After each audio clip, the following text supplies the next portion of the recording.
reasons that there's so much noise and crap in the market is because we're not growing by market demands, we're growing by venture capitalist or PE-backed demands. What we're trying to do through these AI-generated or mass outbound programs is manufacture demand, which won't work if you try to do that at scale with no personalization or relevance to your market. Apparently, CMOs at those stages don't actually care about revenue. They just care about growth metrics. If you're going to build an ABM program, it should be based on your best fit customers. I can guarantee that a company that doesn't know you exist is significantly less likely to buy from you, but nobody wants to run awareness programming because they're like, it's a waste of money. Our sales team's comp plan is actually incentivizing them to not close our target accounts because they get more money by selling volume versus by selling a high deal value. We should spend some time breaking their beliefs and reshaping how our target audiences actually think about whatever their problems are. Hello guys, welcome to another episode of the B2B show.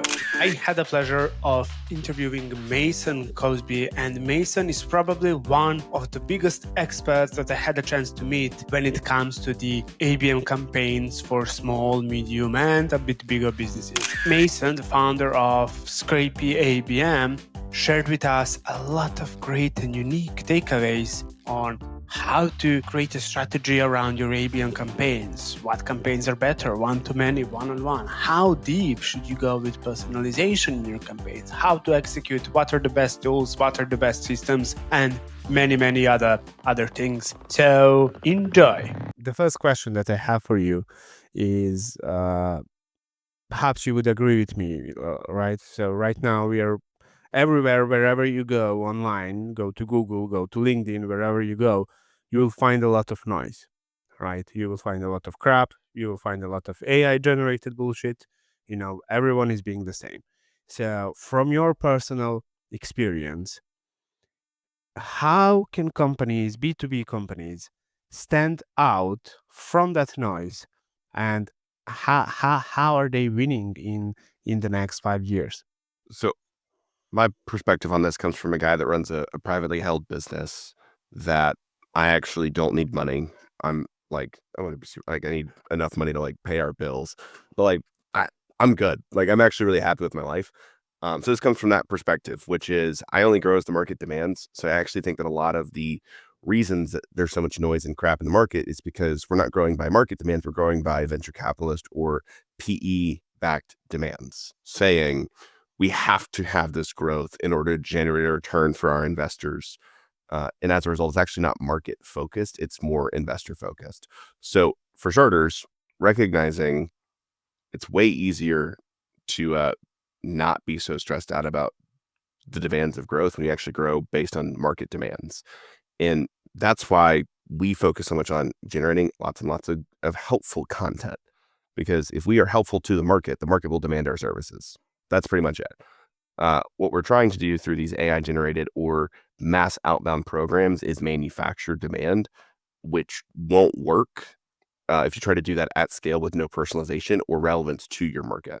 So if you have to do something, because again, I don't think I'm going to convince anyone to become un-PE backed. That's a very difficult web to untangle. But what you can do is get really specific to your cohorts of accounts and actually create personalization based on cohorting, not to the individual. What I have found is when you do individual personalization, it actually doesn't help that much because I don't care if you know where I went to college. I've actually seen it be detrimental because I keep getting outbound messages from clearly AI saying, we've helped marketing agency owners like you in Whitestown, Indiana. I live in a city that is 4 blocks. There are no other marketing agency owners in Whitestown, and even if there were, that wouldn't be relevant. I don't serve my local area. I serve a global scale. Yeah. We're a remote first agency. So in short, if you cohort by accounts of growth stage, industry, specific personas, and you're personalized and super nuanced to the individuals in that context, you will have a higher likelihood of actually being relevant and helpful. Last thing, and then I'll throw out on this, and this was just a mind bender for me, 2 weeks ago, and I feel like an idiot. But I don't primarily serve seed or Series A. I was talking with an agency owner that served seed or Series A, and he said, yeah, the big unlock for me was when I stopped trying to sell them agency services based on revenue generation. What do you mean? And he elaborated that seed and Series A actually don't care about revenue. What they care about are making their growth metrics look really, really good so they can go get further investment for their Series A or their Series B. So they then have the revenue runway or the growth runway or the investment runway to generate significant sustainable revenue. But seed and Series A, apparently CMOs at those stages don't actually care about revenue. They just care about growth metrics. So making sure that you're actually personalized and nuanced by that cohort of accounts to what they care about in the weird nuances of how they care about it. How do you approach cohort personalization in your ABM campaigns? So it's typically problem based. And I know that sounds very basic in nature, but getting really granular and specific to the exact problem that they're experiencing and obviously using their language. Like, I guess here's the, and I kind of hate this answer because it is the right answer, but it's the same answer everyone says, but then they try to do it in ways that are not actually the right way. Meaning they're like, yeah, we cohorted our accounts by like fintech. And it's like, fintech is a huge cohort. Yeah. Or like HR tech. It's like, do you know how much stuff is in HR tech? Like there's payroll, there's benefits, there's ATS systems, there's performance improvement. So like there's tons and tons of cohorts just within HR tech. So when I talk about it that way, it's not just, oh yeah, we serve B2B SaaS as our cohort. No, that's not a cohort. That's like a business model. What you need to do is get to the example that I heard from someone yesterday is like we actually got down to expense management software as a cohort of accounts that we served extraordinarily well. It's like that's incredible. So it's not just HR or fintech or B2B SaaS. That's stupid. You need to get more granular to we help expense softwares increase win rates or decrease churn within their customer. Like, however, you can get that granular and specific and speak their language is how you then effectively cohort your accounts in such a way that is actually personalized in a way that is somewhat scalable. But when you're talking about these problems, right? How do you what's your personally go-to approach to actually identifying these problems, but proof back. So it's not just, assuming what are the Yeah. problems, but actually knowing what are the problems. I guess one way to do that is by actually talking with your ICP on a podcast or, something like that. But if someone is, to start creating the ABM campaign right now, before he actually goes out to, talk to these people, what are your ways of identifying these problems on a little bit, bigger scale, faster? You If you get shouldn't. what I'm trying to say. Yeah, I understand what you're trying to say. You shouldn't do that. Like it's if you're going to build an ABM program, it should be based on your best fit customers, meaning like you look at your current customer base, you're like, who do we serve super, super well that stays for a long time, that's really happy and like is highly profitable. Like that's how I think about ABM programs, which means you got them at some point already. And what I find is for most organizations, they need to start again, super problem based of just like, what's the premise of the problem that we solve? So I'll give you quick context. ScrapyABM started with messaging that was around, you don't need a 200K tech stack to get started. That was fine and dandy. Here's the real problem with that. A third of our customers still use like a 200K tech stack. And we didn't recommend that they buy it, but they have it. Like, well, shoot, that's actually not the problem because some of these people like actually have the budget. And the problem is they just don't have a program or a process that's repeatable in nature. So like we had a premise of a problem. We've gotten way more refined in our messaging to talk about ABM enablement, meaning you need support building out repeatable systems and processes that are your ABM program that you can inevitably own in-house. So that's how we've gotten more specific.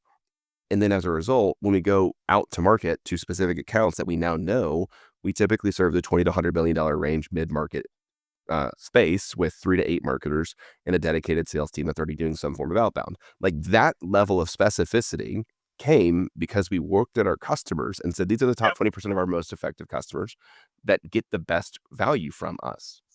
Why don't you go get more of those? So I'm not guessing at the problem that I solve. I know it, like, because I just said, these are our best customers. I want to go get more of these. And that's an ABM program. It's just getting more of your best customers. Now when you say it like that, we also had a very similar, situation. Before, our messaging, and positioning used to be like, we help you get leads from content, right?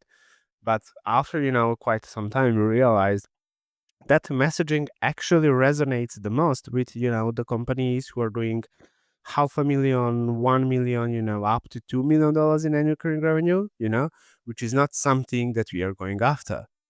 We want more companies doing 5, 10, $15 million in annual recurring revenue.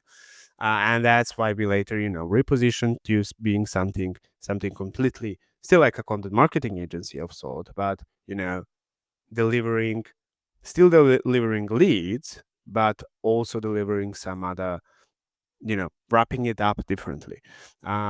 So tell me, once someone knows who are, the problems that their ICP has, what are the next steps for creating a winning, predictable ABM strategy in place and execution, of course? Yeah, I mean, there's two core frameworks to look at. So framework one would be the account progression model that we use. And just as a quick outline, that's awareness, initial engagement, meaningful engagement, MQA, SQA, opportunity. So those are kind of the six. Re-engagement, SQA, opportunity. There we go. So there's 7 stages. And the reason I outline it like that is I can guarantee that a company that doesn't know you exist is significantly less likely to buy from you than a company that knows you exist. But nobody wants to run awareness programming because they're like, it's a waste of money. It's like, well, do you want people to know about you? Sure. Great. Awareness programs. Initial engagement is then primarily focused on problem education. So like, do they even know that they have a problem? So again, for many of our clients, they don't recognize, oh yeah, I bought $200K in technology, but I didn't actually take anything off of anyone's plate. And as a result, there's actually no one to run this tool. Okay, great. Or another one would be our sales team's comp plan is actually incentivizing them to not close our target accounts because they get more money by selling volume versus by selling a high deal value. Like, that's tough. So those are problems that they don't even know that they have that we then help educate them on at the initial engagement stage. Meaningful engagement. How do they actually explore viable solutions?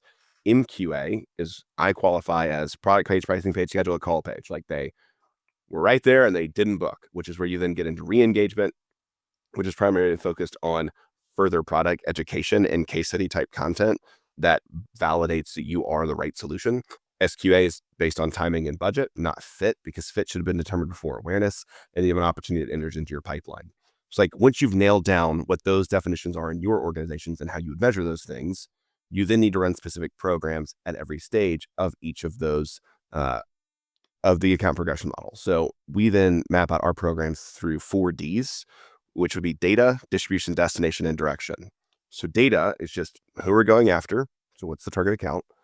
Why are we reaching out? So what's the trigger or the signal that starts that playbook? And then lastly, how are we speaking to these people? What's the message? So taking problem language and getting that more specific to at this stage for this persona. So that's data. Next is then distribution, which is just how we're getting in front of these people based on who you're going after. That'll be very different, but once you nail down data, it should kind of inform distribution. Next is in destination, which is just where we actually sending them. So it's the content they need right now to take the next step in their journey towards becoming our customer. And lastly is direction, which is just how do we plan to track it? So if you know who you're going after, why you're reaching out, what you're saying to them, how you're getting in front of them, what you're sending them to, and how you're tracking it, you have a highly repeatable program that you can run over and over and over again. So you do the account progression model and then map out the 4 Ds at every stage of your account progression model. You've got a repeatable program that you can execute across multiple verticals. Tell me, from your experience, is it better to go like one to one, to have like a one to one approach, one to many, one to few? Like when I'm saying like one to one, I mean to have person level communication with each and every lead, and to have a very personalized, very personalized, reports, for example, being sent to them, kind of a content written just for them, or it's more like 1 to 50 accounts, 100 accounts in the ICP bucket, whatever. Yeah, I mean, this is going to sound Hey guys, just a real quick, sorry for interrupting the episode. Did you ever feel overwhelmed with the amount of low quality and crappy content that you find on Google and LinkedIn? Well, B2B Vault, the producers of this episode, solve that problem. B2B Vault is a database of hundreds and hundreds of expert level insights and articles written by 300 plus B2B marketing experts. And B2B Vault monitors hundreds of websites every single week to uncover new trends and new articles. So you are the first to learn the new trends, insights, and playbooks from the best B2B marketing minds. And every Monday morning, we send out a newsletter with a few most important reads every B2B marketer should read at the start of their week to make sure that you hit your quota and get more deals in the pipeline. So just very quickly, if you're interested in this, go to the b2bvault.com/newsletter and join thousands of other B2B marketers in our Monday newsletter. See you there. I'm going to say it sounds simple, but it's actually somewhat complex. This is just looking at your LTV to CAC analysis. So like, how much money do I get based on how much it cost me to acquire them? So there was a client that we spoke with. It was like, yeah, I ran ABM at my last organization. We had $1 million budget and a dedicated team of 4 to go get Rivian. I was like, that's insane. But for that company, if they had closed Rivian, I think the numbers were like 20 million a year at a 50% gross profit margin. So they spend $2 million in year one or $3 million in year one. But Rivian was going to stay for like 5 to 10 years, paying $20 million a year. Okay, like, yeah, that's a one-to-one program all day long. Like, but most of us don't live in that world. Most of us live in, again, when I live in mid-market, they're selling typically 6-figure or like mid-5, high 5-figure deals or 6-figure deals. So I actually view the account progression model then as the continuum of one to many, one to few, one to one. So as an example, at the awareness stage, you should likely not be one to one because these people don't know that you exist. So here, the goal is just, can I get them to know that I exist? At the initial engagement stage, it's probably still fairly one to many. Now, as you get towards meaningful engagement, it depends on your LTV to CAC ratio. If you are getting lots and lots and lots of dollars for the cost to acquire them, maybe go one to few, one to one. But I think typically at the MQA stage, once they've converted and you actually know that they understand your product and your solution uniquely, this is where I always recommend it. At least sales is getting involved or in some capacity. Like we're doing some form of outreach at this stage. And that's kind of where I like some accounts or some companies we work with get sales involved at the initial engagement or the awareness stage. But certainly once they've actually viewed product page, pricing page, schedule a call page, they've like looked at a lot of product content, we should get sales involved. So at that point, sales is then highly one-to-one. It's like one of the most one-to-one channels of all time. So then you're in a one-to-one state. But my answer on that is first, how much does it cost to acquire a customer? And is that cost worth it in retrospect to how much profit you generate off of that customer? And that will tell you how one-to-one or one to few or one to many you should be. And if you're not sure, the more engaged they become, the more personalized you should be, because you actually know there's a higher likelihood of them converting based on their current levels of engagement. So from what I could say is that content plays a very important role in all of your ABM campaigns. Like what kind of content are you creating for different stages? Yes, I mean, if you think about awareness, it's primarily thought leadership. So, well, let me just take a step back on that front and just make it really simple. And I typically recommend we spend 60 to 70% of our time talking about problems and like framing up how we should think. I want to be super clear. I'm a founder-led brand. I spend a lot of time on thought leadership. It's the main thing that I actually do as my job. So that's my perspective on it. But if people don't think about solutions the same way that you would like them to think about it, they're never going to really buy from you. The other thing that I heard is from somebody that was like, well, I don't really want to focus on thought leadership because like, I don't want to have to do like all this belief breaking and all this kind of stuff. I'm like, that's, so I heard this, somebody that responded and they said, well, if you didn't have to do belief breaking, would they need you? Like, if they already knew exactly what to do and how to do it, would they need you? Probably not. So we should spend some time breaking their beliefs and reshaping how our target audiences actually think about whatever their problems are. Because obviously, the other thing, last thing on that front, you've seen their problem tens, hundreds, thousands of times. They've seen their problem once, which is why it's still a problem. So you genuinely know how to think about it better than they do, which is why thought leadership content at the awareness and initial engagement stage is pretty important. So I spend 60 to 70% of our time there. The next thing is then really, really deep dive content around viable solutions. So think 20% of your time here. So for example, if you go check out UserGem's website under the resources tab, there's a ScrapyABM masterclass. That is viable solutions. It's a 10 session course. That's 3 hours. That is completely free. And all you have to do is put in an email address. I don't even get it. Like, I don't actually get anything from that other than you're going to spend 3 hours hanging out with me. And from my perspective, if you spent 3 hours and it actually helped you do your job better, whether you buy from me or not, great. You're going to probably tell somebody about it. And for me, that's great. That's all I'm looking for at the meaningful engagement stage is they've explored viable solutions and they understand from the viability. So that's that in MQA. It's probably about 25% of our time, which then leaves roughly like 5 to 15%, at which point it is hard conversion-based programs. So like case studies, testimonial videos, like things that just are, we are the right solution. Because if you've shaped how they think already, and they've already engaged with you the whole way through, then they're probably already going to buy from you.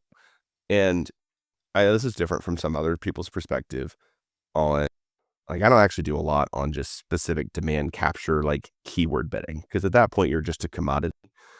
And I don't really like to play in a commodity space. I prefer to have shaped the perspective and opinion from the beginning.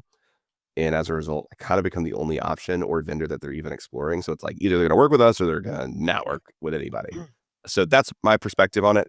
If you would like to do demand capture, keyword, commodity based stuff, that works. You're just going to have a lower close rate. And it's an efficiency CAC engine at that point and less focus on the LTV side. Yeah. Tell me, how do the entire operations behind the systems like this look like? Like, what are the systems in the background? What's the software that you're using? Is it something more sophisticated, explicitly built for this stuff, or you have a bunch of your own, uh, let's say home-based solutions that you build with like Airtable automatations, Zapier, whatever it is, like how the entire operations look like in the background? Yeah, it's a great question. So all of our stuff is framework based by design. The only things that you typically would need as a basic requirement would be a marketing automation platform and then a CRM, which, to be clear, most companies have if you're doing modern marketing. So we try to make it really easy to access, but I will be just fully transparent of like, it's hard.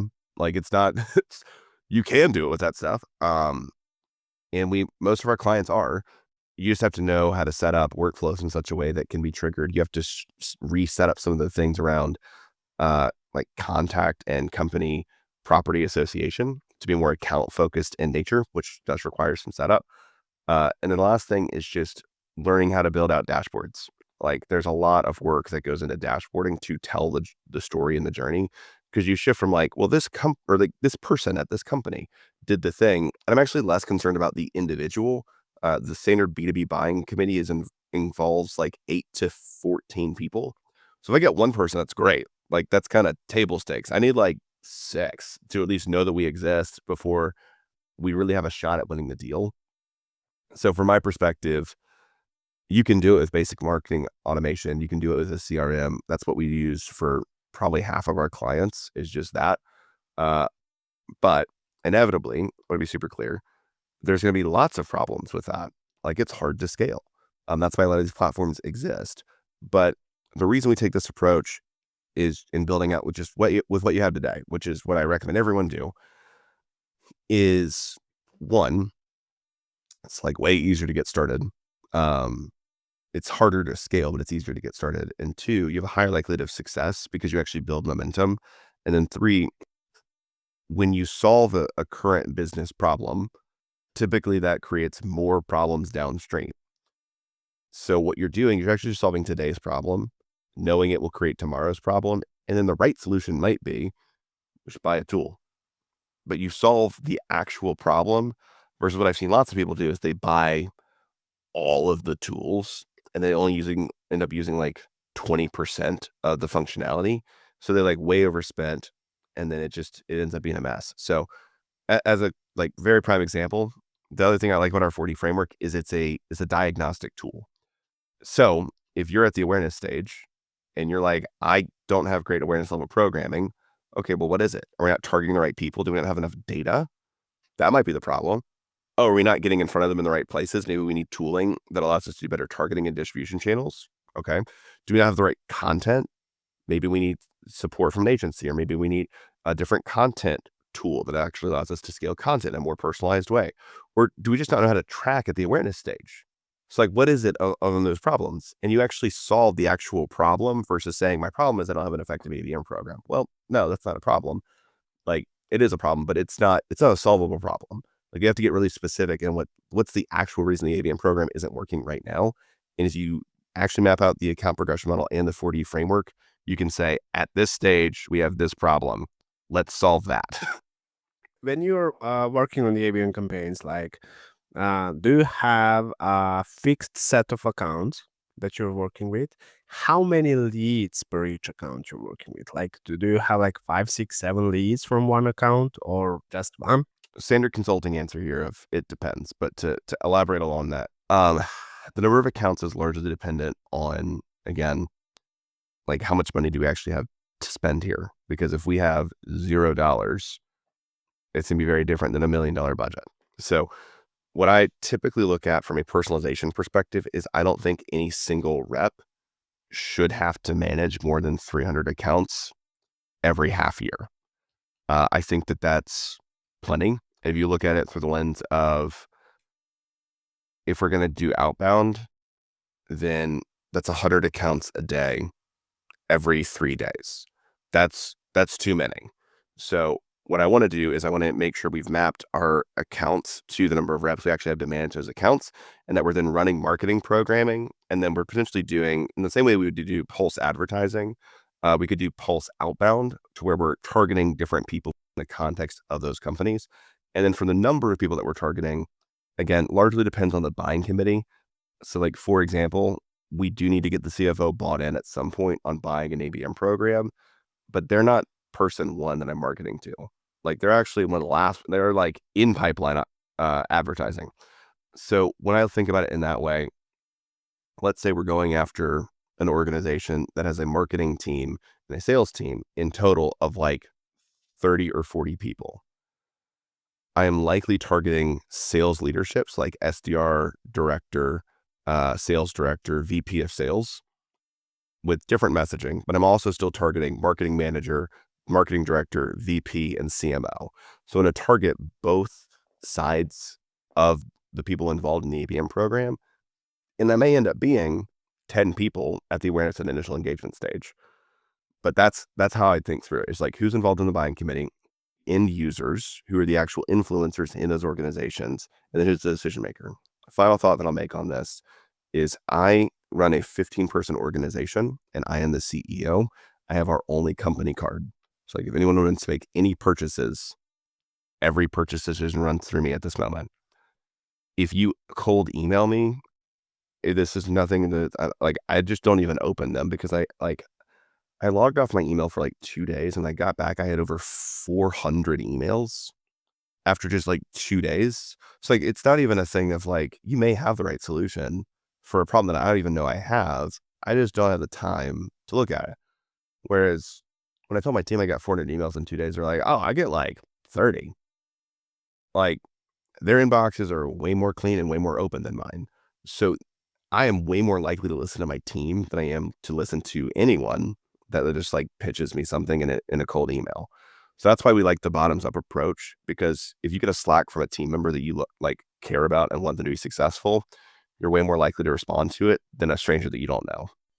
How do you usually start engaging with the key accounts? Is it like through cold email or sending a LinkedIn connection request or paid ad? Yeah.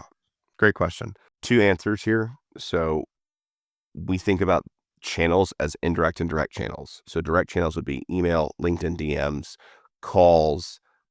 People don't love to be engaged in direct channels when they don't know who you are, unless there's a really, really, really good offer. So as an example, I'll use this. I didn't know you like 4 or 5 weeks ago, but then you slid into my LinkedIn DMs and said, "Hey, do you want to join a podcast episode?" Good offer. I'm happy to join a podcast episode and make some content. So like I responded, but it was like, "Hey, do you want to like buy our tool?" Not a good offer.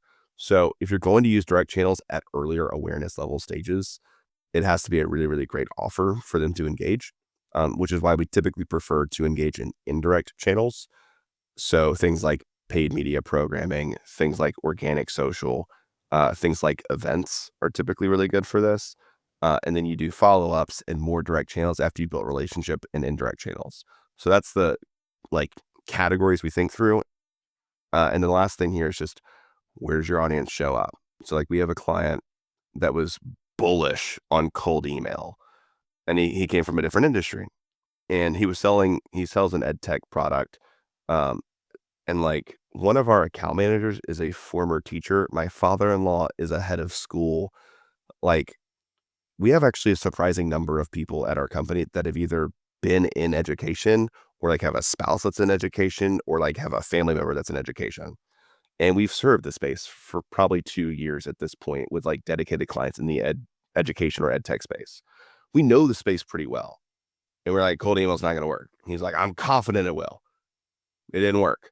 So I could say cold email is a great way to go, but like if your audience doesn't show up there, probably not as good of a channel. So figure out where your audience actually lives and then use those channels appropriately in such a way that prioritizes earlier in the relationship, indirect, and then becomes more and more direct. Yeah, makes sense. Makes sense. Okay, so we pretty much covered a lot of things regarding the ABM programs. What How did your best performing ABM program ever look like from start to finish, from creativity, content side aspect, outreach, everything? There have been a few, but I'll give you the one that truly was the most simple that took about 3 weeks to set up and revolutionized a business. I mean that very sincerely. So there was a company that we worked with that they're America's number one escape room company, which you're like, why on earth are they running an ABM program? I thought the same thing.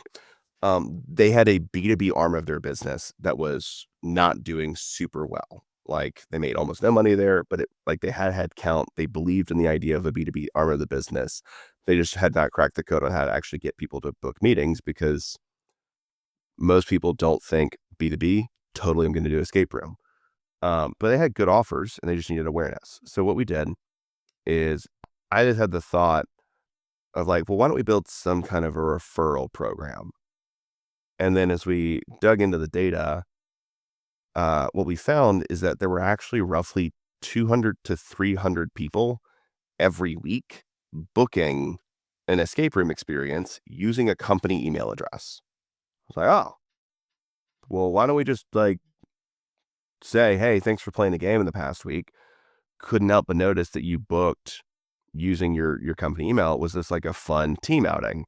We actually have team experiences that use things from Patrick Lencioni or StoryBrand that actually make that we have people analyze the ways in which your teams interacted during the game to then help you understand how to do conflict resolution and understand motivations for your team.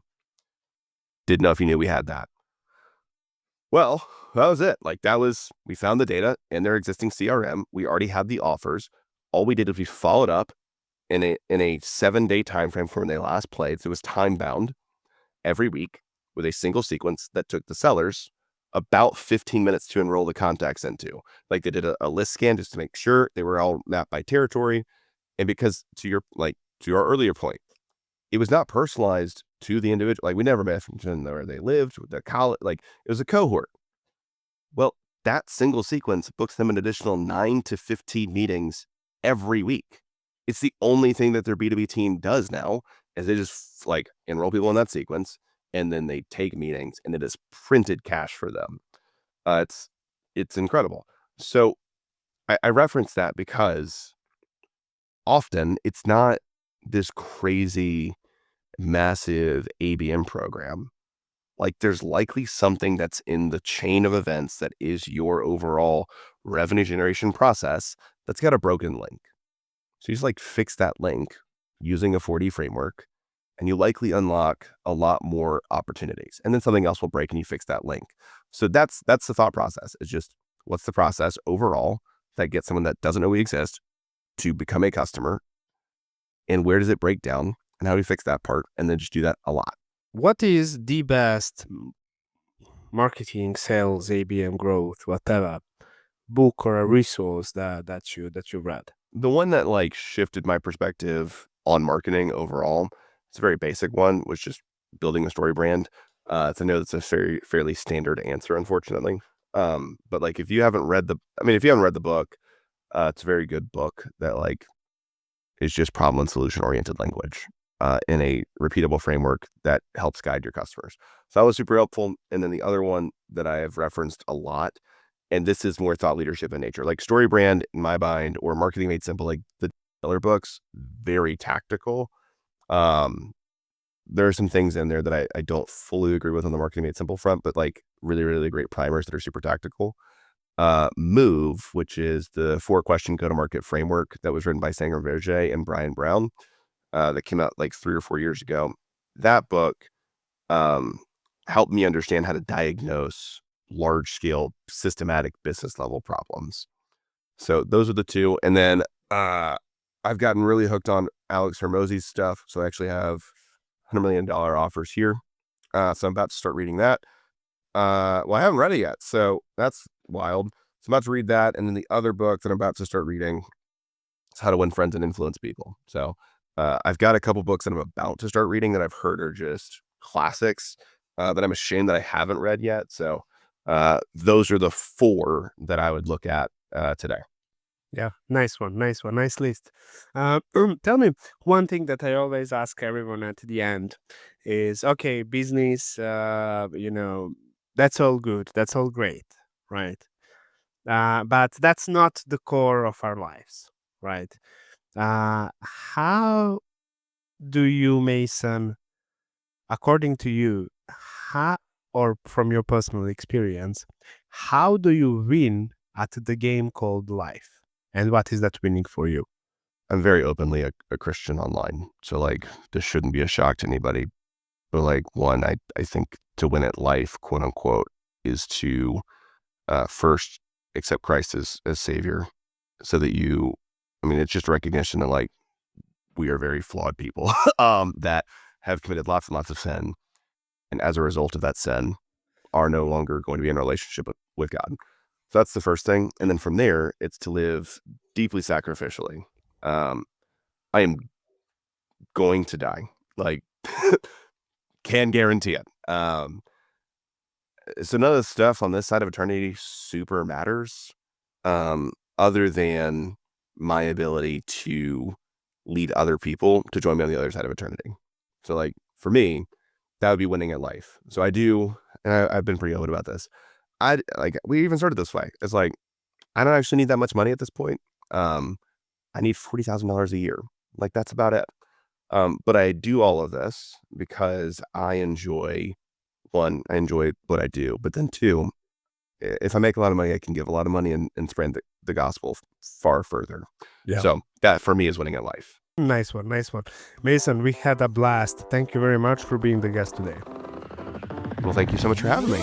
Okay, guys, that's a wrap. What an amazing episode that was. Before you go, just let me ask you a very quick question. Do you know that your B2B company might be in a great danger of AI commoditization? And if your company out there is not standing out, if you're not fighting for the attention, which is the most important currency right now, then you are slowly becoming a commodity. And when you're a commodity, no one is going to buy from you organically on their own. So Content Monk, the agency that I run, is a full funnel content marketing agency that works with fast growing B2B software companies and helps them become category leaders, the main winners in the field, with original content that stands out, so reports, lead magnets, articles, AI content optimization for LLM search, massive content distribution, and the another thing that you're doing is we are monitoring different intent social signals across social networks to see what people are engaging with your content all the time and who online is a sales ready lead for you, but they just didn't subscribe yet. So that's how we help fast growing B2B software companies grow. We offer a free consultation for everyone, so don't hesitate to go to contentmonk.io and book a free strategy session with us, where you will get a free strategy and a battle plan without hard strings attached. See you there, and see you in the next episode as well. Have a great rest of the day.